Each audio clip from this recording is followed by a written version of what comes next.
لبيك اللهم لبيك لبيك لا شريك لك لبيك إن الحمد والنعمة لك والملك لا شريك لك لا شريك لك. الحمد لله وكفى وسلام على عباده الذين اصطفى أما بعد فأعوذ بالله من الشيطان الرجيم بسم الله الرحمن الرحيم صاد والقرآن ذي الذكر بل الذين كفروا في عزة وشقاق كم أهلكنا من قبلهم من قرن فنادوا ولا تحين مناص صدق الله العظيم. درود شریف.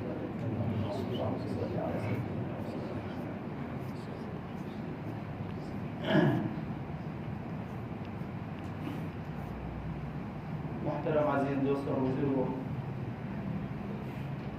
گزشتہ قسط میں جس آیت کا نصف و خلاصہ بیان کیا گیا تھا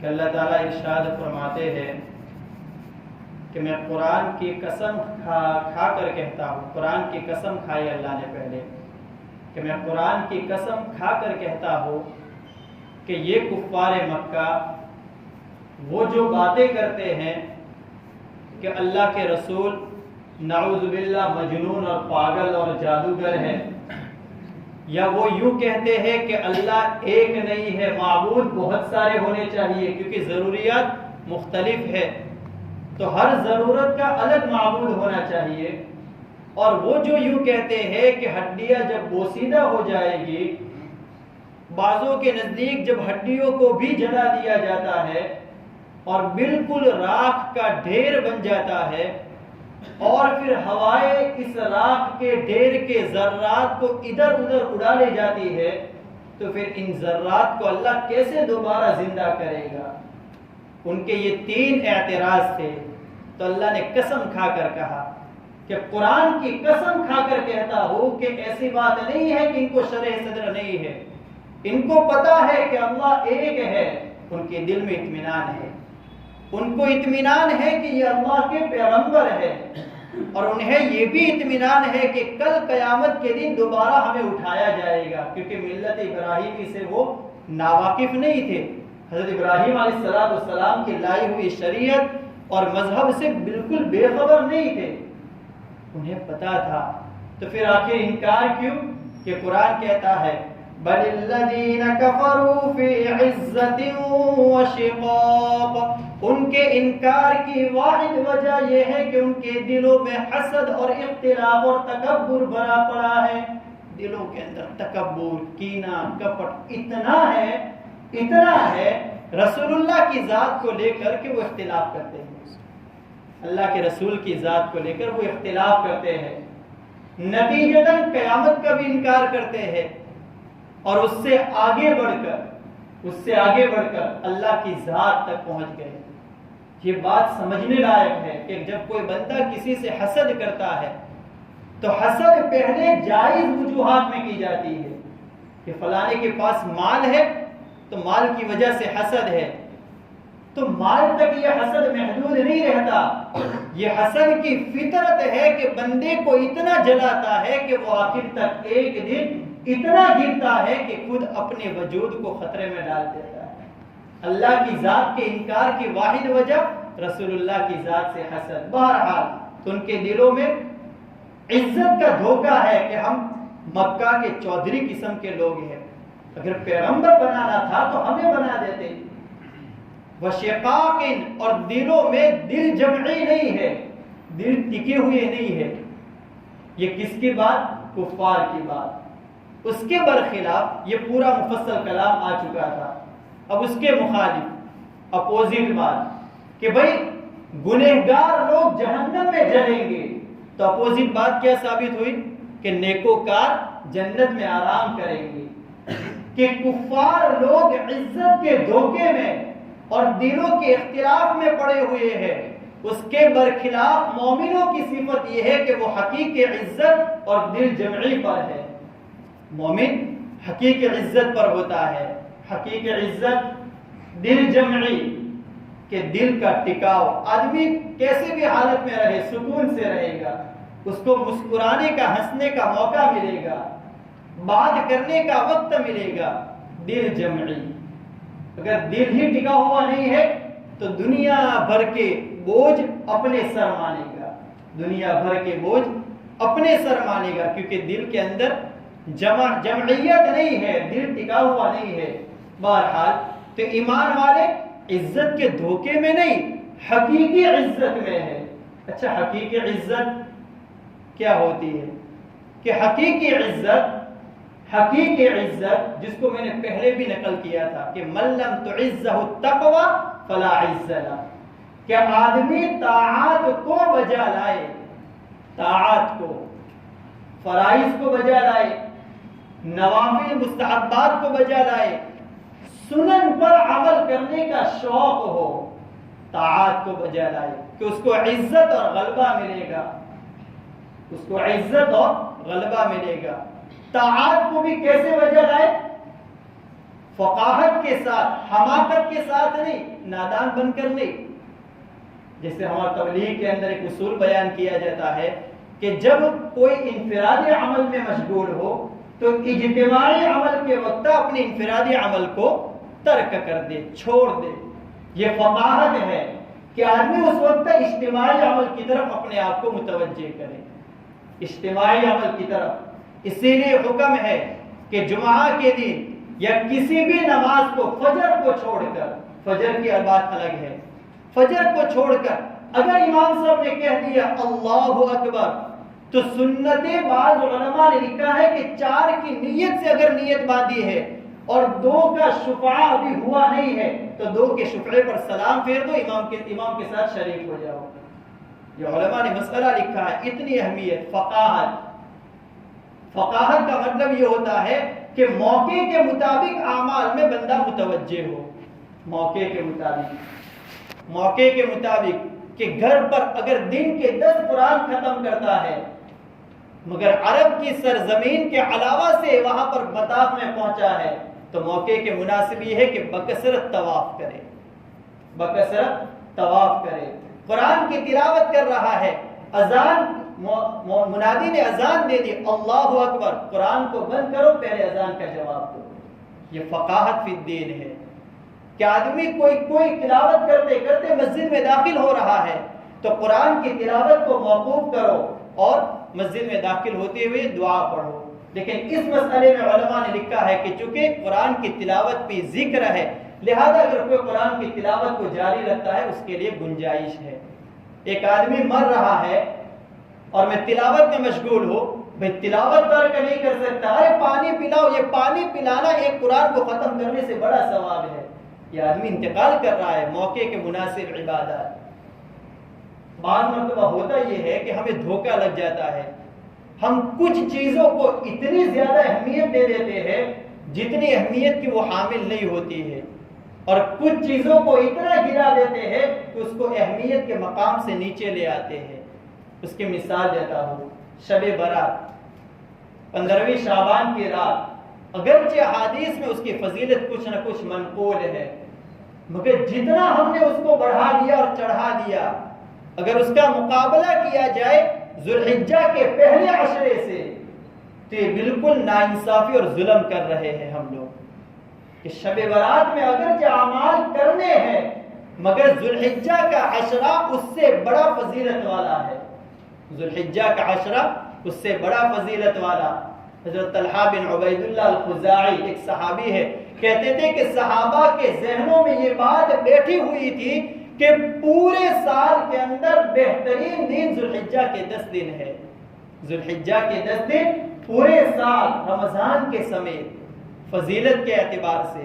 البتہ رمضان کی جو خصوصی فضیلت ہے وہ خصوصی فضیلت اپنی جگہ پر برقرار ہے. 1-2 طالب علم ہے، میں یہ کہوں یہ بھی اول نمبر، یہ بھی اول نمبر. آپ پوچھیں گے 2 اول نمبر پر کیسے آئے؟ میں کہوں گا ایک اخلاق و تربیت کے اعتبار سے، ایک تعلیم اور تعلم کے اعتبار سے. تو رمضان کی فضیلت اپنی جگہ پر، مگر عشرہ ذوالحجہ کا ہم نے اس کے مقام کو سمجھا نہیں ہے، اس کا مقام سمجھنے لائق ہے۔ یہ مبارک جو ایام چل رہے ہیں واقعی اس کی قدر کرنی چاہیے، اس کے قدر اعمال کے ذریعے سے کہ جو مناسب اعمال ہے ہم ان مناسب اعمال میں زیادہ سے زیادہ لگے۔ یہ چونکہ رمضان کا یہ ذوالحجہ کا عشرہ چل رہا ہے، اس لیے میں نے یہ مضمون یہاں پر لیا ہے کہ ذوالحجہ کا عشرہ، حضرت انس بن مالک کہتے ہیں کہ صحابہ کے دور میں یہ بات عام تھی کہ ذوالحجہ کا ہر دن 1000 دنوں کے برابر اور 90 ذوالحجہ کا دن 10,000 دنوں کے برابر ہے۔ صحابہ یہ سمجھتے تھے اور ہر صحابی کے ذہن میں یہ بات بیٹھی ہوئی تھی۔ ایک دن کتنا؟ 1000 دنوں کے برابر، یعنی ایک دن 3 سال مسلسل، بلکہ 3 سال سے زائد کا وقفہ مقبول عبادت بندہ کرے، جتنا ثواب پائے گا اتنا ثواب ایک دن کا ہے۔ اور ذوالحجہ کا 90 ذوالحجہ کا دن یوم عرفہ کہ وہ 10,000 دنوں کے برابر ہے۔ کتنی بڑی فضیلت۔ حضرت موسیٰ علیہ السلام پر جب اللہ نے کرم کرنا چاہا تو حضرت موسیٰ علیہ السلام سے کہا کہ آؤ تورات کو لے لو، مگر ایسے نہیں ملے گی، دل کو جو پاکیزہ قلب ہے اس کو مزید پاکیزگی کی ضرورت ہے، پاک کرو، مزید پاک کرو، تب جا کر تورات یعنی میرے کلام کا نور آپ کے سینے کی طرف منتقل ہوگا۔ مجاہدہ کیا ہے؟ کہا کہ کوہ طور پر آؤ۔ کوہ طور پر اللہ نے بلایا تو پہلی ذوالقعدہ سے لے کر آخری ذوالقعدہ تک وَوَاعَدْنَا مُوسَىٰ 30 لَيْلَةً 30 راتوں تک مسلسل گوشہ تنہائی میں عبادت کروائی، پاک کیا، مزید پاک کیا۔ پیغمبر کا دل معصوم ہوتا ہے، ہر خطا سے معصوم، بالکل چھوٹا بچہ کیسا معصوم ہوتا ہے اس سے زیادہ معصوم پیغمبر کا قلب ہوتا ہے، بالکل پاکیزہ، مگر کہا کہ مزید پاک کرو۔ تو 30 دنوں کے بعد کہا کہ اس کا تکمیلہ پہلے ذوالحجہ کا جو عشرہ ہے اس کے ذریعے سے ہوگا، اس کے ذریعے سے، یعنی 10 دن اگر لگاؤ گے تو حسن اور زینت آئے گا۔ حسن اور زینت 10 ذوالحجہ کے بغیر نہیں آ سکتا ہے۔ تو 30 ذوالقعدہ تک 30 دن، اور پھر کہا کہ ہم نے مزید 10 دنوں کے ذریعے موسیٰ کو پاک کیا، مزید 10 دنوں کے ذریعے سے، تب جا کر تورات کا نور پیغمبر کے سینے کی طرف منتقل ہوا۔ یہ کوئی معمولی فضیلت نہیں ہے۔ تورات کا علم، اللہ کا کلام، اس کلام کو سمجھنے کی طاقت کہ کب آئے گی؟ جب ذوالحجہ کے 10 دن عبادت مکمل کرو۔ سمجھ سکتے ہیں ہم کہ کتنی بڑی فضیلت کے حامل ہے۔ امام اوزاعی رحمۃ اللہ علیہ کہتے ہیں کہ ذوالحجہ کا ایک دن کا ایک چھوٹا سا عمل کا قدر غزوۃ فی سبیل اللہ، کہ کوئی بندہ مال و زر کے ساتھ، اولاد کے ساتھ پوری نسل کو غزوے میں لے جائے، ایک بندہ غزوے میں لے جائے، جنگ کرنے کے لیے، جہاد کے لیے لے جائے، اور پھر جہاد میں لڑتا رہے 1000 کافروں کو قتل کر دے، فاتح بن کر لوٹے، تو اس کا جو مقام اور مرتبہ بنتا ہے اس کے برابر اس بندے کا ہے کہ جو معمولی سا کوئی عمل ذوالحجہ کے پہلے عشرے میں کرتا ہے، استقامت کے ساتھ کوئی عمل ہم کریں۔ اعمال کیا کرنے ہیں وہ میں بتاتا ہوں۔ تو اتنی بڑی فضیلت کے حامل یہ ذوالحجہ کے 10 دن ہے، ہم اس کو معمولی نہ سمجھے۔ شب برات اگر زندگی میں ہمیں 1000 مل جائے، مگر اس کے مقابلے میں ذوالحجہ کے ایک عشرے کی قدر مل جائے تو یہ ایک عشرے کی قدر 1000 شب برات سے بہتر ہے۔ بلکہ علماء لکھتے ہیں کہ اس کی راتیں شب قدر کے برابر اور اس کے دن رمضان کے دنوں کے برابر ہے۔ اتنی بڑی فضیلت کا حامل یہ عشرہ ہے، ہم اس کو معمولی نہ سمجھے۔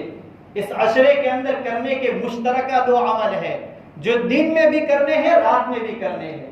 2 عمل ایسے بتا، یہ جو اعمال میں آپ کے سامنے بیان کروں گا یہ اللہ کے رسول، صحابہ اور سلف صالحین کی زندگی سے اخذ کر کے لایا ہوں، تو ان کی زندگی میں یہ اعمال تھے، اس لیے وہ اعمال میں بتا رہا ہوں تاکہ میرے اندر پہلے عمل آ جائے پھر آپ لوگ بھی عمل کریں۔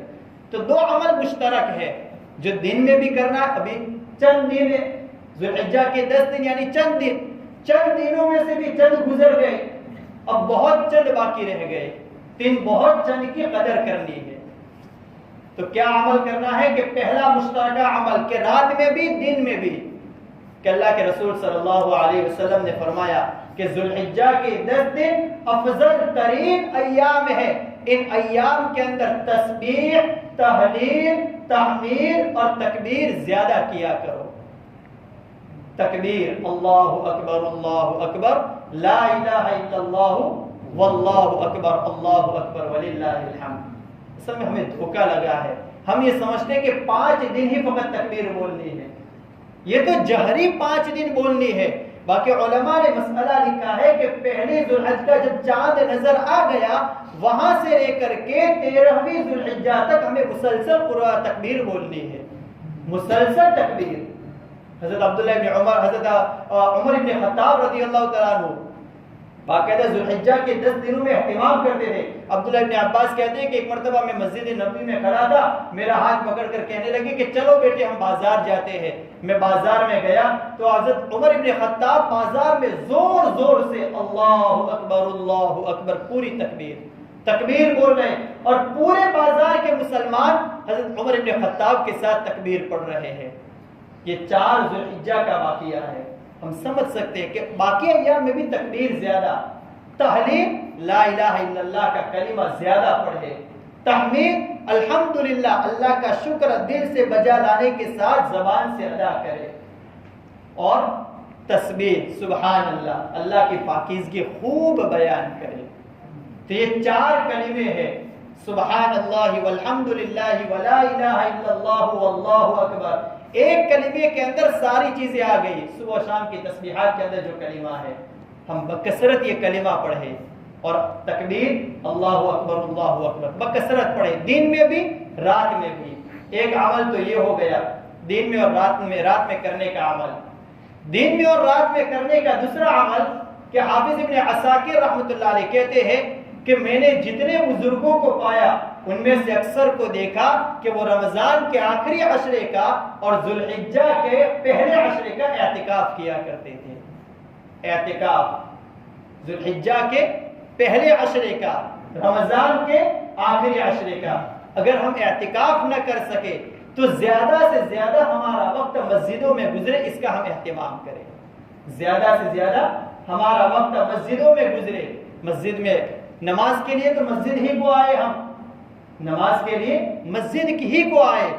علماء نے لکھا ہے، حافظ ابن عساکر ہی کہ وہ اس کے اندر لکھا ہوا سیر و اعلام النبلاء کے اندر کہ حافظ ابن عساکر کہتے ہیں کہ میں نے بہت سے مرنے والوں کو پایا، ان میں سے جن لوگوں کو پایا کہ فجر کے معاملے میں وہ اہتمام کرتے تھے ان کا کلمہ زبان پر آسانی سے جاری ہوا، اور جو فجر کا اہتمام مساجد میں نہیں کرتے تھے میں نے انہیں کلمہ کی ادائیگی کے بارے میں مشقت میں دیکھا ہے۔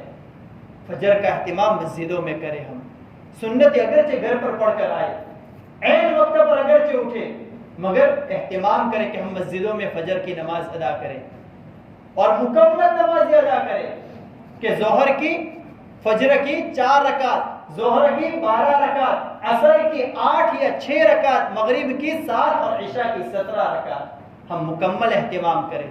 یہ معمولی رکعتیں لگتی ہے۔ اللہ کے رسول نے فرمایا کہ ظہر کے بعد کی 4 رکعتیں، ظہر کی فرض کے بعد 4 رکعتیں، 2 سنت اور 2 نفل، چاہے ایک سلام سے پڑھو چاہے 2 سلام سے پڑھو، دونوں طریقے کی گنجائش ہے کہ 2 سنت اور 2 نفل الگ الگ پڑھ لو، یا 2 سنت اور 2 نفل کو ایک ہی سلام سے پڑھو، سنت کی نیت کر لو۔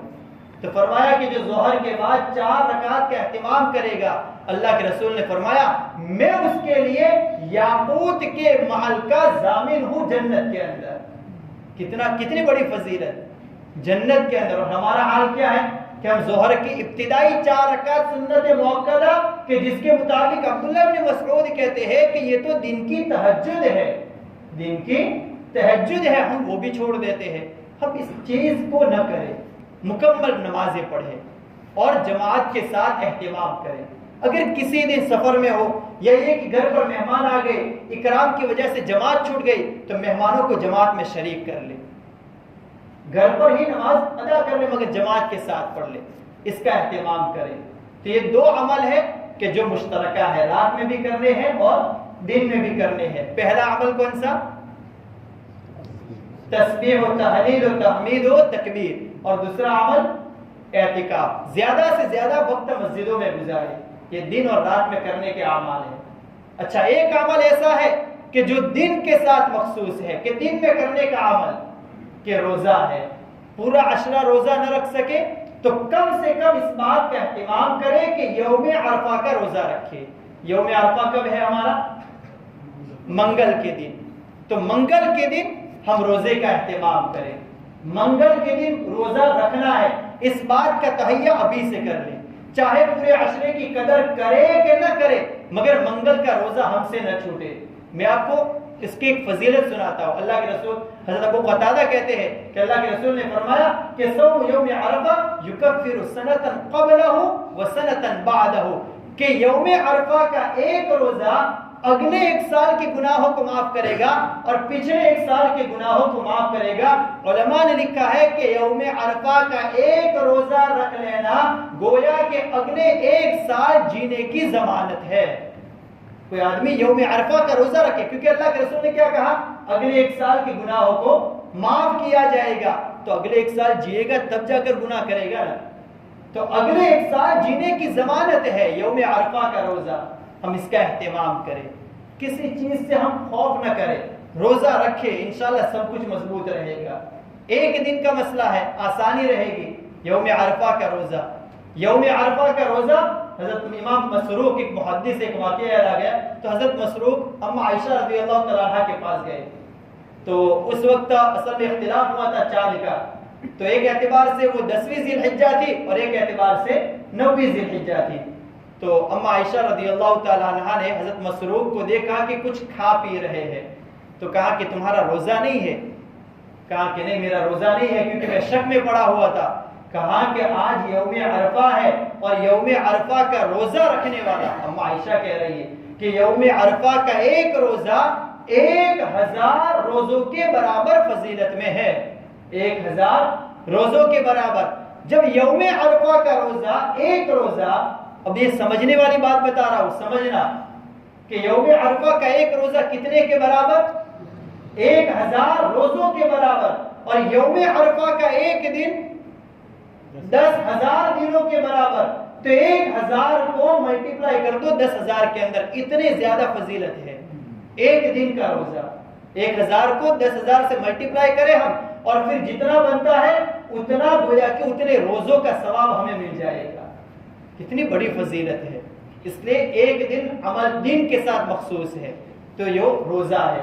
اچھا، ایک عمل ایسا ہے کہ جو رات کے ساتھ مخصوص ہے، رات میں کرنے والا عمل، مشترکہ عمل تو میں نے بتا دیا، تسبیح و تحمید و تکبیر و تحلیل اور اعتکاف، اور ایک مخصوص عمل دن کے ساتھ روزہ، اور ایک مخصوص عمل رات کے ساتھ۔ رات کے ساتھ جو مخصوص عمل ہے وہ قیام اور اللہ سے مانگنا ہے، ہم قیام کریں۔ اگر قیام صبح میں نہیں اٹھ سکتے ہیں، جیسا کہ میں نے مغرب کے بعد بھی اس وقت کہا تھا، اگر اس وقت ہم نہیں اٹھ سکتے ہیں تو عشاء کی 3 رکعت وتر واجب سے پہلے عشاء کی 2 رکعت نفل ادا کرے اور اس کے اندر تہجد کی نیت کر لے، تو قیام کا ثواب مل گیا۔ تو قیام اور سوال ہم اللہ سے مانگے ان دنوں کے اندر، ان راتوں کے اندر، خصوصی طور پر حضرت عباس بن مرداس ایک صحابی ہے، کہتے ہیں کہ اللہ کے رسول صلی اللہ علیہ وسلم کو میں نے دیکھا کہ اللہ کے رسول صلی اللہ علیہ وسلم عرفہ کی شام کو بالکل امت کے لیے زار و قطار رو رو کر کے دعائیں مانگ رہے ہیں، مغفرت کی، رحمت کی، امت کے لیے طلب کر رہے تھے۔ تو اللہ کے رسول کا جب رونا زیادہ ہو گیا تو اللہ کی طرف سے وحی غیر مطلوب، اللہ کے رسول پر وحی اتری اور یہ کہا گیا، وحی یعنی قرآن نہیں، جس کی تلاوت نہ کی جائے اس کو وحی غیر مطلوب کہتے ہیں۔ تو وحی اتری، قلب میں آیا اللہ کی طرف سے کہ محمد ہم نے تمہاری تمام امت کو معاف کر دیا۔ یہ کب کی بات ہے؟ عرفہ کی شام کی بات ہے، ہم نے تمہاری تمام امت کو معاف کر دیا۔ البتہ اگر کوئی کسی کا حق جانی یا مالی ضائع کرتا ہے اس کے سوا، اس کو معاف نہیں کیا۔ اللہ کے رسول ضد پر آ گئے کہ اللہ تو مظلوم کو بہترین بدلہ دے سکتا ہے اور ظالم کو تو معاف کر سکتا ہے، تو کون کسے معاف کرانے جائے گا جب امت پھیل جائے گی؟ تو عرفہ کی رات میں مسلسل مانگا مگر کوئی جواب نہیں آیا۔ مزدلفہ کی صبح میں بھی اسی بات کو دہرایا جب اللہ کے رسول ڈٹ گئے تھے تو اللہ کی طرف سے وحی آئی کہ ہم نے اس کو بھی قبول کر لیا، ہم نے اس کو بھی قبول کر لیا، ہم بے فکر نہ ہو جائے۔ لیکن فضیلت کی باتوں کو سن کر کے بے فکر ہو جانا یہ گمراہ فرقے کی عادت ہوتی ہے۔ بے فکر نہ ہو، لیکن تسلی کا سامان ضرور ہے، کیونکہ اللہ کے رسول کی طرف اللہ کی بات ہے اور دنیا کے اندر اس سے زیادہ سچی کوئی کسی کی بات ہو سکتی نہیں ہے۔ تو کوشش کریں کہ آج کے بعد کسی کا کوئی حق ضائع نہیں کریں گے، اور جتنا ہم نے ضائع کر دیا اس کو اللہ سے معاف کروا دیں، اور اگر معاف کرنے کے لیے کسی کے سامنے جا سکتے ہیں تو کوشش کریں کہ نفس کو توڑ کر اس کے سامنے معاف کرائیں۔ تو ایک تو یہ حدیث میں نے آپ کے سامنے سنا دی۔ ایک دوسرے حدیث میں ہے، حضرت طلحہ ابن عبید اللہ خزاعی وہی صحابی کہتے ہیں کہ اللہ کے رسول صلی اللہ علیہ وسلم کو میں نے عرفہ کی شام میں اور مزدلفہ کی صبح میں مسلسل مسکراتے ہوئے دیکھا، رو رہے ہیں اور پھر مسکرا رہے ہیں، رو رہے ہیں پھر مسکرا رہے ہیں۔ تو صحابہ کرام دور بیٹھے بیٹھے دیکھ رہے تھے منظر، صحابہ کو بڑا تعجب ہو رہا تھا، تو صحابہ سے رہا نہ گیا، آ کر کہا کہ اللہ کے رسول ایسے وقت میں کبھی مسکراتے نہیں دیکھا ہے، مگر اس سال ہم نے آپ کو دیکھا مسلسل روتے روتے بھی مسکرا رہے ہیں، آخر وجہ کیا ہے؟ کہا کہ مزدلفہ کی صبح میں اور عرفہ کی رات میں اللہ کی اس قدر رحمتیں اور بندوں کو اس قدر معاف کیا جاتا ہے اور بڑے بڑے گناہوں کو اس قدر زیر کیا جاتا ہے کہ شیطان کو میں نے دیکھا کہ وہ اتنا ترشرو اور اتنا غضبناک کبھی نظر نہیں آیا جتنا عرفہ کی رات میں نظر آیا، کیونکہ اللہ اتنا معاف کر دیتا ہے، اتنا ہاتھ میں آ گئے معاف کر دیا، ہاتھ میں آ گئے معاف، اور اللہ کے ہاتھ میں ساری پوری کائنات ہے، ساروں کو معاف کر دیتا ہے۔ تو یہ عرفہ کی رات کی بات کر رہا ہوں، اور اس کے علاوہ ساری ہی راتیں شب قدر کے برابر ہے۔ حضرت ام الفیض کر کے حضرت عبد الملک ابن مروان کی آزاد کردہ باندی تھی اور عبداللہ ابن مسعود رضی اللہ تعالیٰ عنہ کی شاگردہ تھی، ان کے پاس علم حدیث لینے کے لیے اور فقہ لینے کے لیے آیا کرتی تھی۔ کہا کہ ایک مرتبہ عبداللہ ابن مسعود رضی اللہ تعالیٰ عنہ سے کسی نے پوچھا کہ عرفہ کی رات میں ہم کیا مانگے اللہ سے؟ عرفہ کی رات میں اللہ سے کیا مانگے؟ عرفہ کی رات سمجھتے ہو کون سی رات؟ منگل کا دن عرفہ کا دن ہے، تو پیر اور منگل کے بیچ میں جو رات آئے گی وہ عرفہ کی رات ہے، پیر اور منگل کے بیچ والی رات کو عرفہ کی رات بولا جاتا ہے۔ تو کہا کہ عرفہ کی رات میں کیا مانگے؟ تو عبداللہ بن مسعود نے کہا میں تمہیں 10 کلمات سناتا ہوں، ان 10 کلمات کو 1000 مرتبہ پڑھ لینا، اور پھر اس کے بعد اللہ سے گناہ کے علاوہ جس ضرورت کے متعلق اور جس چیز کے متعلق سوال کرو گے اللہ تمام دعاؤں کو میں بحلف کہتا ہوں، قسم اٹھا کر کہتا ہوں کہ اللہ قبول کرے گا۔ 10 کلمات، کہ ان 10 کلمات کو جو پڑھ لے گا کتنی مرتبہ؟ 1000 مرتبہ۔ کتنا وقت لگے گا؟ زیادہ سے زیادہ پونا گھنٹہ، 1 گھنٹہ۔ اب اتنا تو ہم جاگ ہی سکتے ہیں، اگر ٹک ٹاک کے پیچھے ہم جاگ جاتے ہیں، ہمارے نوجوان نسل جاگ جاتی ہے، اور فلانے کے پیچھے تو اس کے پیچھے 1 مرتبہ جاگ کر تو جاگے تو صحیح، کتنا مزہ آتا ہے، کتنا ذائقہ ملتا ہے۔ تو یہ 10 کلمات کون سے ہیں؟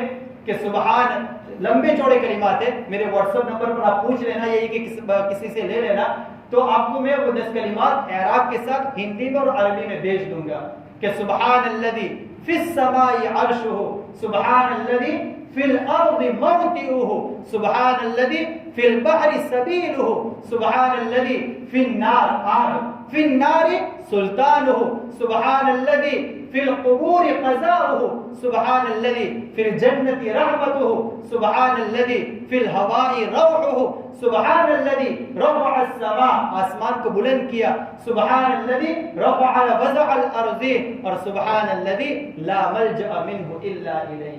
یہ 10 کلمات کتنی مرتبہ پڑھنے ہیں؟ 1000 مرتبہ۔ 1000 مرتبہ پڑھنے کے بعد جو چاہے مانگ لینا، گناہ کے علاوہ ساری دعائیں قبول ہوگی۔ ہم چاہتے ہیں کہ نہیں ہم دعائیں مانگنا، ہماری دعائیں قبول ہو، تو یہ کلمات، یہ چیزیں ہیں۔ اچھا، اس کے بعد 9ویں ذی الحجہ جو ختم ہو جائے گی، ہم نے روزہ افطار کر لیا، پھر لیلۃ الجائزہ کی ابتدا ہے۔ یہ جمعہ کے موقع پر ساری باتیں بتانی ہوتی ہے، مگر چونکہ سیرت پر بیانات چل رہے ہیں اس لیے میں ساری باتیں ابھی ہی بتا دیتا ہوں کہ لیلۃ الجائزہ انعام کی رات، اب انعام کی رات میں انعام ہی ملے گا، مانگے جو کچھ مانگنا ہے۔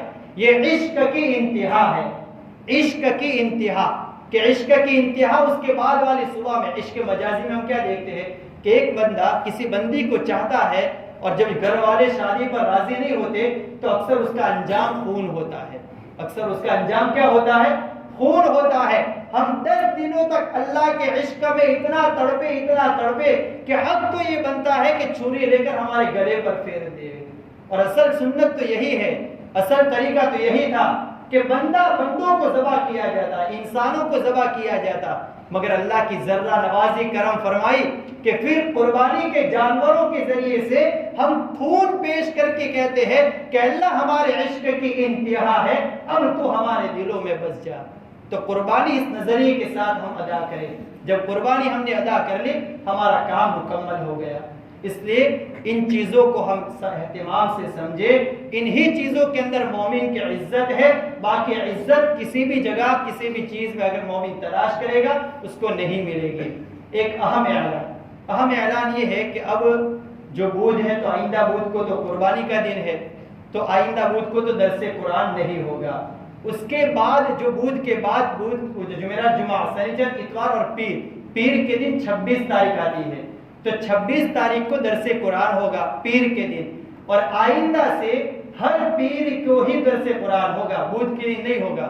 ہر پیر کو ہی درس قرآن اور درس حدیث ہوگا. اس لیے اس بات کو اپنے ذہن کے اندر بکھارے اور اپنی ترتیب اسی کے مطابق بنائے. کیونکہ ہمارے کچھ ساتھی دوسرے گشت ہے، ہمارا جو دوسرا گشت ہے وہ بدھ کے دن ہے، تو بیچارے ساتھی جاتے ہیں اور آتے ہیں، عشاء کی نماز ادا کرتے ہیں، درس قرآن میں بیٹھ جاتے ہیں، ان کا کھانا وغیرہ کا مسئلہ ہوتا ہے. تو ایک مومن کی رعایت اگر ہم لوگ کر دیں گے تو سب کو فائدہ ہو جائے گا. اس لیے پیر کے دن ہم درس قرآن اور درس حدیث کو ہمارے دلوں کے اندر راسخ کر دے، اس بات کا اہتمام کریں. آئندہ بود کے بعد جو پیر آئے گا اس پیر کو درس حدیث ہوگا. درود شریف پڑھیں. اللہ کی طرف متوجہ ہو کر کے ہم جتنا مختصر دعا مانگ سکے ہم مانگ لیں. قبلہ کی طرف متوجہ ہوگا.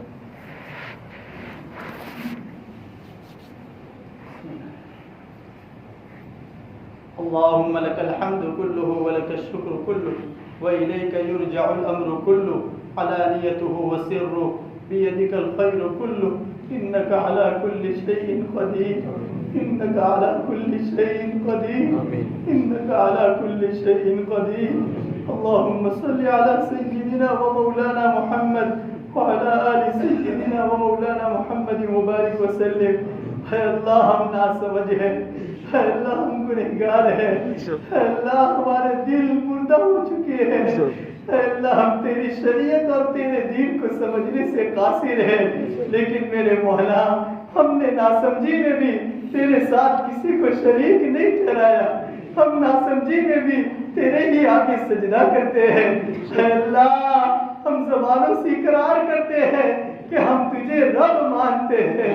اے اللہ ہم نے تجھے رب مانا ہے، ہم نے یہ بھی مانا ہے کہ تو ہی گناہوں کو معاف کرنے والا ہے، تو ہی مجرموں کی خطاؤں سے درگزر کرتا ہے.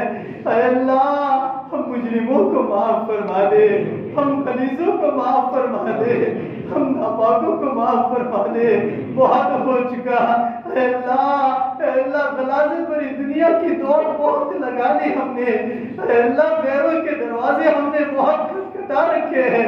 اے اللہ کوئی در کھلتا ہوا نظر نہیں آتا.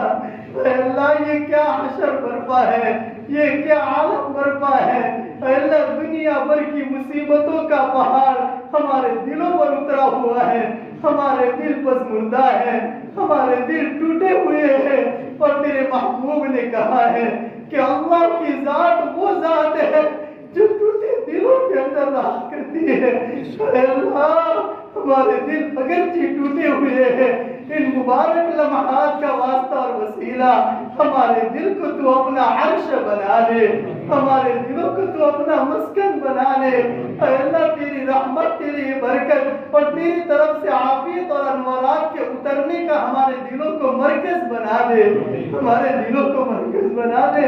اے اللہ ہم غلیظ ہیں، کسی بھی چیز کا سوال کرتے ہوئے ڈر لگتا ہے کہیں تو یہ نہ کہہ دے کہ دیکھو اچانک یہ مجرم آیا ہے اور مانگنے کے لیے آیا ہے، میں کیا اسے ادا کروں، لیکن تیری کرم فرمائی کہ ہم نے داستانیں سنی ہے اے اللہ پورے قوم پر رحمتیں، پورے قوم پر بارشیں تو نے گنہگار کی وجہ سے روکی بھی ہے اور اسے گنہگار کی وجہ سے برسائی بھی ہے اے اللہ میری نحوست کی وجہ سے میری قوم جو رحمتوں سے اے اللہ دور پڑی ہوئی ہے اے اللہ انہیں رحمتیں عطا فرما دے، ہماری نحوستوں کو ہم سے دور فرما دے، ہمارے دلوں کو پاکیزہ بنا دے، ان لمحات اور ان دنوں کی قدر کرنے کی توفیق عطا فرما دے اے اللہ سب سے بڑا سوال ہماری مغفرت کا سوال ہے اے اللہ صحابہ سے گناہ ہو جاتا تھا، دوڑے دربار رسالت میں پہنچ جاتے تھے، رسول اللہ ان کے لیے استغفار کرتے تھے، مغفرت چاہتے تھے اور تو انہیں معاف کر دیتا تھا اے اللہ ہم رسول اللہ کے دور سے دور جینے والے ٹوٹے بھٹکے مسافر ہیں، ہم راہی ہیں، ہم بھولے ہوئے بھٹکے ہوئے تیرے تلاش میں نکلے ہوئے مسافر ہیں، ہم کس کے پاس جائے، ہم کس سے جا کر کہے، کس کے کندھے پر سر رکھ کر کے روئے کہ ہمارے لیے تو بخشش طلب کر اے اللہ ہم گنہگار ہی صحیح لیکن تیرے پاس آئے ہیں اے اللہ ہمارے گناہوں کو معاف فرما دے اے اللہ ہمارے گناہوں کو معاف فرما دے، ہماری مجلس کے فرشتوں کو ہماری مغفرت پر گواہ بنا دے، ہماری مغفرت پر گواہ بنا دے، ہمارے دلوں کو رحمت کا مرکز بنانے پر ان فرشتوں کو گواہ بنا دے اے اللہ ہماری زندگی پر جب تک جیے اسلام کے ساتھ جیے پرفتن دولت جی رہے ہیں اے اللہ ہمارا خاتمہ بھی ایمان کے ساتھ ہو، ایمان کے ساتھ ہو، ایمان کے ساتھ ہو، خاتمہ کا مسئلہ بڑا مشکل ہے اے اللہ تیرے دربار میں آئیں گے تب جا کر ہمیں احساس ہوگا کہ ہم عزیز تھے کہ ہم ذلیل تھے، ہم پاکیزہ تھے کہ ہم ناپاک تھے اے اللہ ہمیں پاکیزگی والی شرافت والی کلمہ شہادت والی روزے کی حالت میں اے اللہ شہادت ہمیں عطا فرما دے، ہمیں شہادت عطا فرما دے، ہمیں شہادت عطا فرما دے اے اللہ ہمیں روئے زمین پر تیرا لشکر بنا دے، تیرے سپاہی بنا دے، شیطان کے قاصد اور شیطان کے سپاہی اور لشکر بننے سے ہماری پوری حفاظت فرما اے اللہ اس مجمع کے اندر اس مجلس کے اندر جو کچھ کہا گیا اے اللہ زندگی پر اے اللہ اس کو دل پر گرا لگا کر کے یاد رکھنے کی ہمیں توفیق عطا فرما دے، ہمیں عمل کرنے کی توفیق عطا فرما دے، ہمیں عمل کرنے کی توفیق عطا فرما دے اے اللہ ہماری قربانیوں کو جو ہم آئندہ کریں گے اسے بھی قبول فرما اور جو قربانی اور مجاہدے عشرے میں کر رہے ہیں اسے بھی قبول فرما دے اے اللہ جو کچھ بھی حالات ہیں ان حالات کی وجہ سے تیرے عاشقوں کا مجمع حرم میں بہت کم پہنچا ہے، کاش ان کم کے اندر ہم قبول ہو جاتے، کاش ان کم کے اندر ہم بھی قبول ہو جاتے اے میرے مولا اس کا تصور جب دل میں آتا ہے بڑا رول آتا ہے، ہماری بدعمالی کے نتیجے میں تو نے یہ کیا کر دیا اے اللہ آئندہ امت کو ایسے حالات سے دوچار نہ کرنا اے اللہ ہمیں ایسے حالات سے دوچار نہ کرنا اے اللہ اس مصیبت اور آفت کو آخری آفت بنا دے، ایسی آفتوں کے دن نہ ہماری نسلیں دیکھے اور نہ ہم دیکھے اور ایمانی فتنوں سے ہماری نسلوں کی پوری حفاظت فرما دے اے اللہ جو کچھ حاجی پہنچے ہوئے ہیں ان تمام کے حج کو قبول فرما، ان کی حاضری کو قبول فرما، ان کے رونے دھونے کو قبول فرما، دربار رسالت میں ان کی حاضری کو قبول فرما اور ان کے ایک عمل میں ہمیں حصہ عطا فرما دے، ان کے ایک عمل میں ہمیں حصہ عطا فرما دے، تیرا اور تیرے رسول کے عشق سے ہمارے دلوں کو منور فرما دے، ہمارے دلوں میں اجالا پیدا فرما دے اے اللہ جو کچھ مانگے وہ بھی عطا فرما، جو مانگنے سے رہ گیا وہ بھی عطا فرما، ربنا تقبل منا انك انت السميع العليم وتب علينا انك انت التواب الرحيم وصلى الله تعالى على خير خلقه وعلى اله وصحبه اجمعين.